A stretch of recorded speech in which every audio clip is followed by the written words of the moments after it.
I had barely spoken to my parents in years, but suddenly, they wanted me back in their lives urgently. At first, I thought it was just a holiday guilt trip, but then I realized they had something much bigger in mind. They weren't asking me to visit.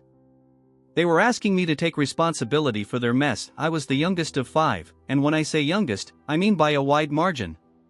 My closest sibling, Daniel, was 7 years older than me.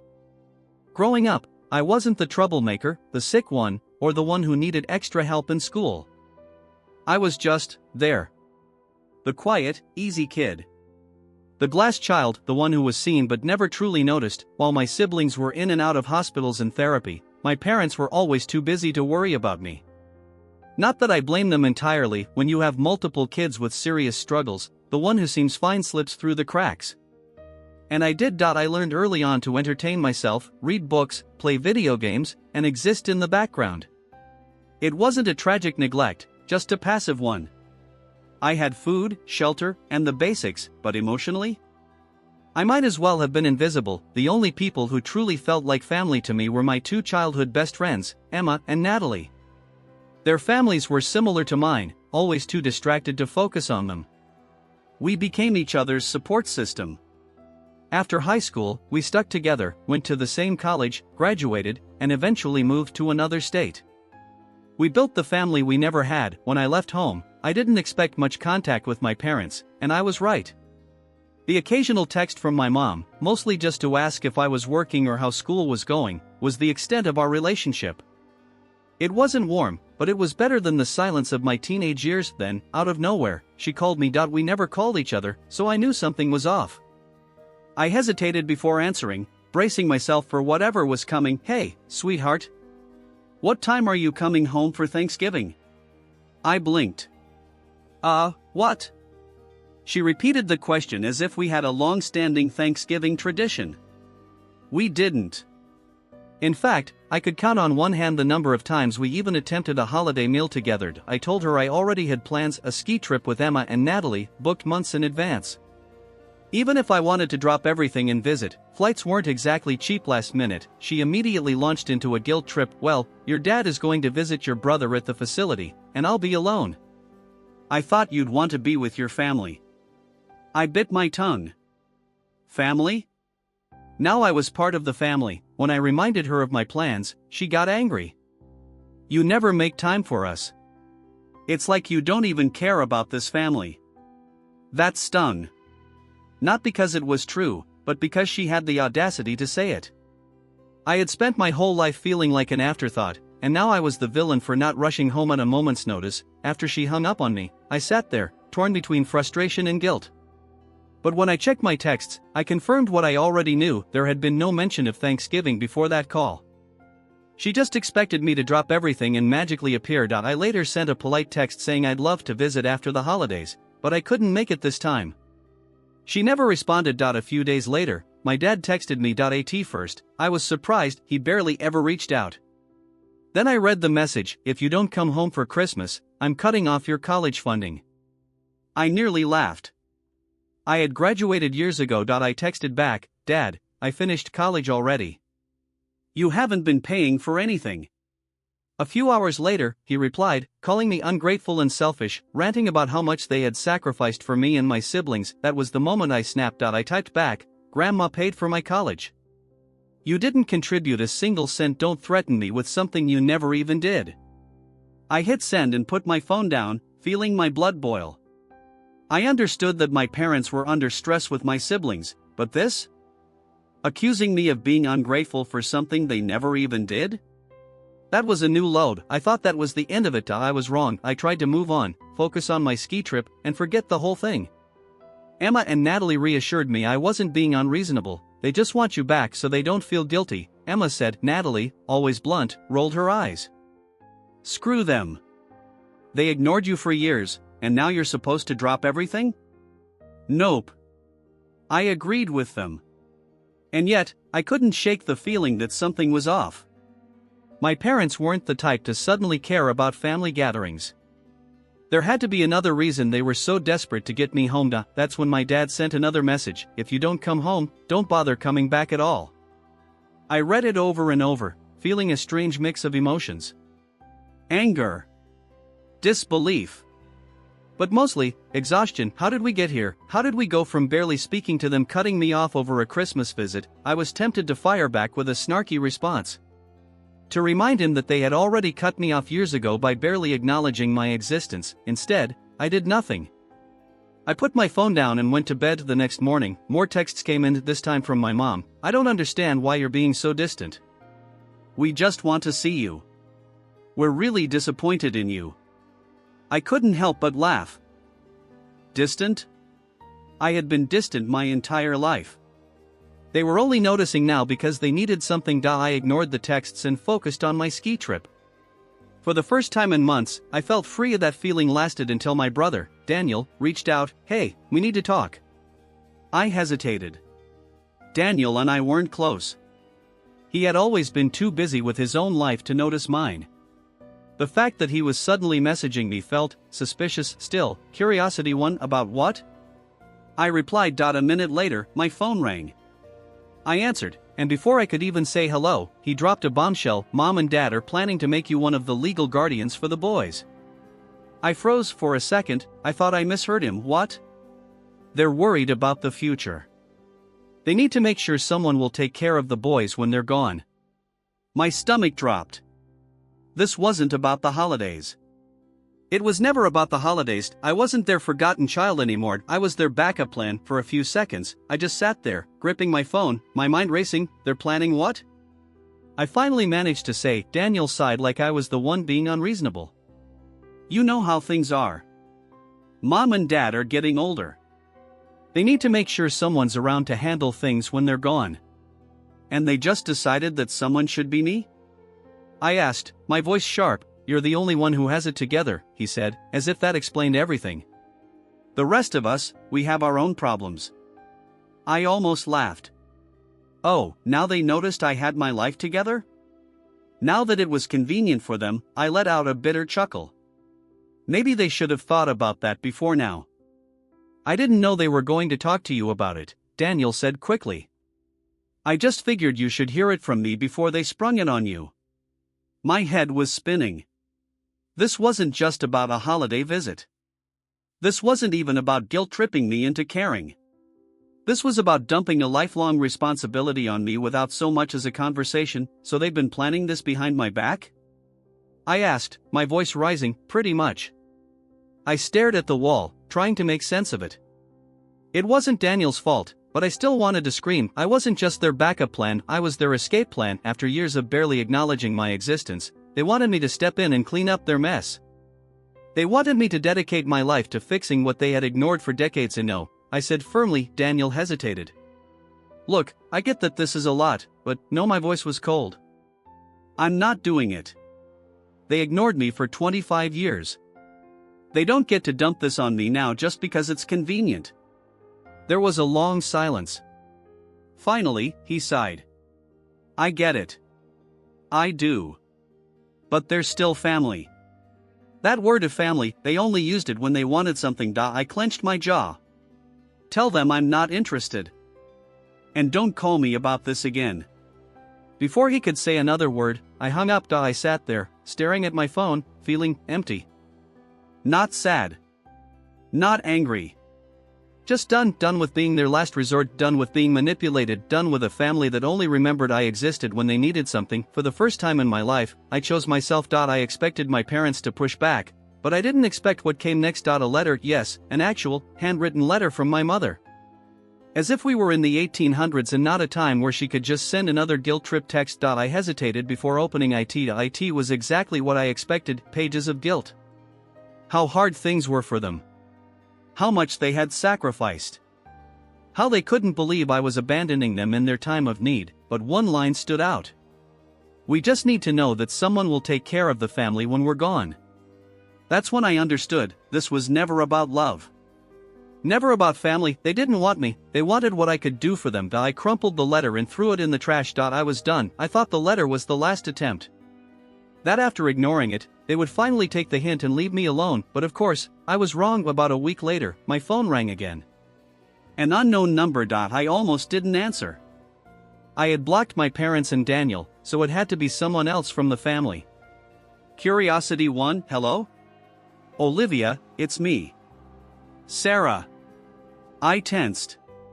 Sarah, my older sister. We were never close.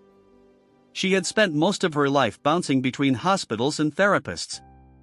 I had spent most of mine being overlooked. We barely spoke when we lived under the same roof, so hearing from her now was unsettling. Hey, I said cautiously. She didn't waste time. Look, I know things between you and Mom and Dad are bad, but you need to hear me out. My stomach twisted. Here we go, I kept my voice neutral. What is it? They're not doing well, she said. Dad especially. He's in and out of the hospital, and they're freaking out. They don't know what to do. And with no one stepping up for the boys, she trailed off, letting the implication hang. I shut my eyes. Of course. The same cycle. The same guilt trip. I'm sorry they're struggling, I said carefully. But I can't just drop everything, Sarah. I have my own life. She sighed, frustration leaking into her voice. I get that.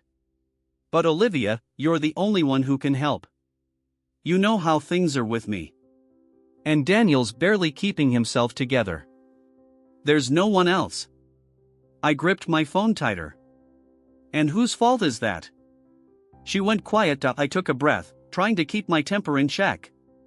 They ignored this problem for years. Let it build up, never planned for the future, just assumed things would magically work out. And now, because I'm the one who got out, it's my responsibility? That's not fair. I know it's not fair, she admitted. But this is reality. That hit me, because it wasn't just about my parents anymore. It was about my siblings. About what would happen to them when my parents were gone. For the first time, guilt crept in, not because of my parents, but because of them. Still, I forced myself to stand my ground. I'm sorry, Sarah. But I can't. She was silent for a long moment. When she finally spoke, her voice was tired.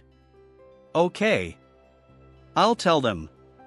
She hung up before I could respond. I sat there, feeling relieved but also hollow. I had no doubt they would try again, and I had no idea what I would do when they did. For a few days, things were quiet. No calls, no texts, no unexpected letters in the mail. For the first time in weeks, I let myself believe it was over. Then my mother showed up at my door. I wasn't expecting anyone, so when I heard the knock, I assumed it was a delivery. But when I opened the door, there she was, standing on my porch like she had every right to be there. I stared at her, stunned. She looked older than I remembered. Maybe it was the stress, or maybe I had just never looked at her long enough to notice. Either way, I didn't feel sorry for her. Olivia, she said, forcing a small smile. We need to talk. I crossed my arms. No, we don't. She hesitated, as if she hadn't considered that I might not let her in. Please, she said, her voice softer. Your father, he's not doing well. There it was. The final card she had been waiting to play. I knew she wanted me to react. To show some emotion. To let my guard down just enough for her to push her way back in. I wasn't going to. I'm sorry to hear that, I said flatly. But that's not my problem. Something flickered across her face. Shock, maybe. Like she hadn't expected me to stand my ground. She stepped forward slightly. Olivia, I'm not asking for much. I just need you to be here for the family. I let out a short, bitter laugh. Family? She flinched. What family, Mom? I asked. The one that ignored me for 25 years? The one that only reaches out when they need something? I shook my head. That's not a family. That's manipulation. Her eyes watered. For a second, I thought she might deny it. Instead, she broke down crying right there on my doorstep. I stood frozen, unsure of what to do. Every instinct I had screamed at me to comfort her, to let her in, but I didn't because I knew if I did, I'd be sucked right back in. So I forced myself to stay firm. I get that this is hard for you, I said. But I'm not your backup plan. I'm not the one who's going to fix this for you. She wiped her eyes, looking up at me. We did the best we could, Olivia. I exhaled sharply. There it was. The excuse, you made the choice to have 5 kids, I said. You made the choice to focus on everyone else and leave me behind. That was your decision. Not mine. She stared at me, speechless, and for the first time in my life, I saw it the moment she realized she had lost me, for good. So that's it, she whispered. You're just going to turn your back on us? I met her gaze, my voice steady. No. You turned your back on me a long time ago. I'm just finally walking away. She didn't argue. She just turned and left, walking back to her car in silence. I watched her go, feeling a strange mix of emotions. Sadness. Relief. But mostly, freedom. I went inside, closed the door, and locked it, and for the first time in my life, I felt truly free. The next few weeks were silent. No calls. No texts. No letters, and for the first time in years, I felt at peace. I focused on work, spent time with Emma and Natalie, and actually enjoyed the quiet, but of course, it didn't last. About a month later, I got an email from Daniel. It was short, just 2 sentences. Dad died last night. Thought you should know. I stared at the screen, waiting for some kind of emotion to hit me. Sadness. Guilt. Something, but I felt nothing. I wasn't shocked. I knew it was coming, and yet, it felt distant. Like hearing about a stranger passing away. For a brief moment, I considered replying. Maybe calling Daniel, asking how he was handling everything. Maybe even sending a polite, meaningless "I'm sorry." But then I realized this was just another opportunity for them to pull me back in. If I responded now, it wouldn't stop at one email. It would lead to more guilt, more manipulation, more expectations, and I wasn't doing that again. So I did something I never thought I'd have the strength to do. I closed the email. I didn't reply. I didn't call. I simply moved on with my day, because for the first time in my life, I finally understood something. I was never really part of their world, and now, I never had to be again. A few days after the email, I braced myself for what would come next. The funeral. I knew they would expect me to be there. Even after everything, even after they practically disowned me, they would assume I'd show up, as if I still owed them something, but I didn't. I didn't book a flight. I didn't ask for details. I didn't reach out to anyone, and no one reached out to me, either. At first, I wondered if they were giving me space. But deep down, I knew the truth. They didn't want me there. Not really. Maybe they had convinced themselves I was the problem. That I was cold. Selfish. Ungrateful. It was easier to make me the villain than to admit they had pushed me away first, and honestly, I was fine with that. I didn't need their closure. I had already made my peace. The day of the funeral, I didn't sit around wondering what was happening back home. I didn't imagine my mother crying, or my siblings exchanging whispers about my absence. Instead, I went out with Emma and Natalie. We had brunch at our favorite cafe, laughed about old memories, and talked about the future, and for the first time in years, I didn't feel like I was missing anything. I felt freed. Of course, I knew it wasn't truly over. There was still my mother. Still the inevitable conversation about what came next, but I had already decided, I wasn't going back, not now, not ever. A week after the funeral, I got another letter. I recognized my mother's handwriting immediately. I should have thrown it away, but curiosity won. I opened the envelope, unfolded the paper, and took a deep breath before reading. Olivia, I don't know what to say to you anymore. Your father is gone, and you didn't even come to say goodbye.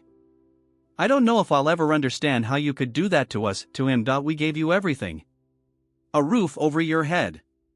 Food on your plate.